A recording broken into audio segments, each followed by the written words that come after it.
Hi guys, welcome to Ate Custom Vlog. So guys, itong Innova na ginawa natin na bulletproof. So first project namin yung luxury cars, which is si King Panda. So ano bang ginawa natin dito sa Innova na to?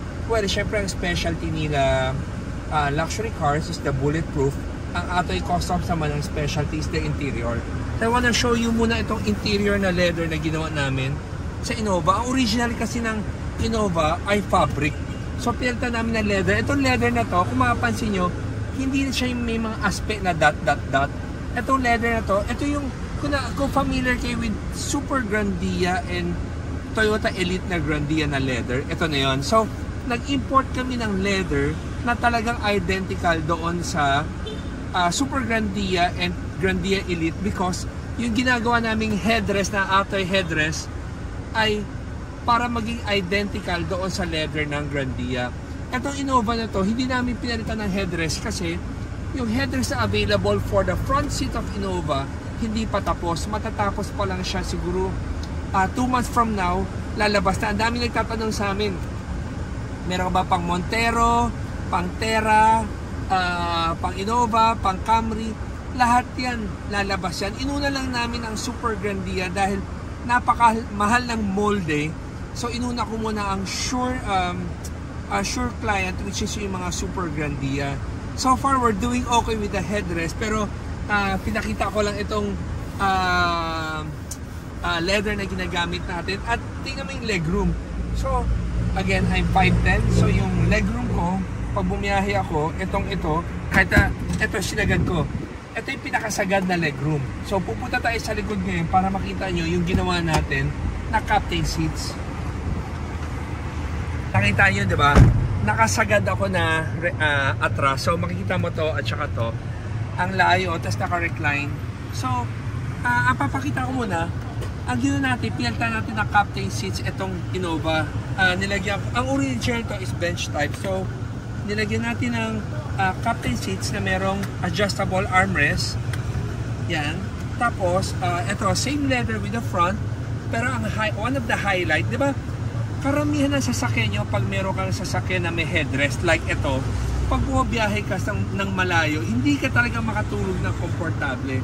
So itong Atoy Customs na seats, we have this headrest na nagtitilt na paangat-angat, at pwede mo siyang angat and pwede mo siyang ibaba para makuha mo yung tamang contour ng batok mo, tulad dito. So pag nakahiga ako, yan o, kung gusto kong medyo salo yung batok ko, aangat ko siya ng konti. Ayan. So kung gusto ko naman ibaba ko. Ngayon kung mahihiga naman ako, pipindutin ko na itong button pala na switch namin. This one is power seats. So power seats siya, ito yung recline niya.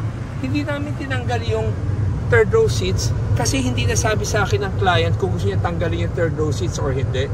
Pero pag kami ang tatanungin, mas magandang tinanggal.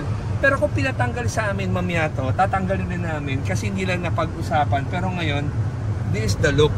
So, yan. So, pag sa biyahe ka, hinda ka, hahanapin mo na yung tamang comfort mo. Alam mo, sobrang relax na. So, guys, sa mga gusto talaga maramdaman, totoo bang komportable itong Atoy headrest, pwede yung puntahan ng office namin. No commitment, hindi yung kailangan bumili sa amin. Kung gusto nyo lang masubukan para ma-share nyo rin sa friends nyo gano'n komportable itong kathang isip ng Atoy Customs. So next, we have the center console. Every time we change captain seats, option ng client kung gusto nila pa-add on to. Itong center console na to, pwede namang wala, pwede rin meron. Itong project lang namin, nilagyan ko siya dahil syempre first project namin luxury cars.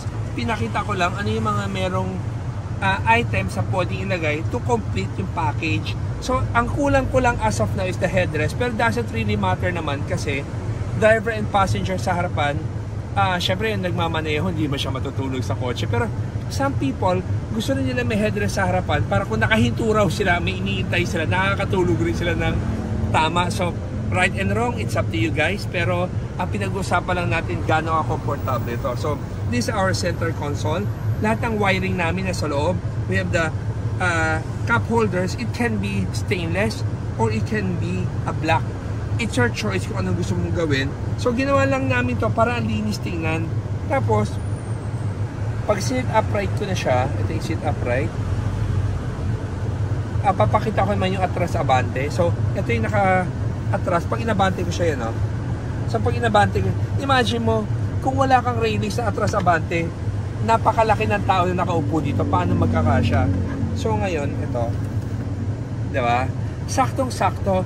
So, kung magbibigayan lang, may upo sa likod, kailangan lang i-abante ito at i-abante rin ito para mag-giveaway doon sa uupo sa likod. So guys, kung may Innova ka at gusto mong magpa-setup ng katulad dito na komportable ka sa biyahe, tawag lang kayo sa 3411-5858.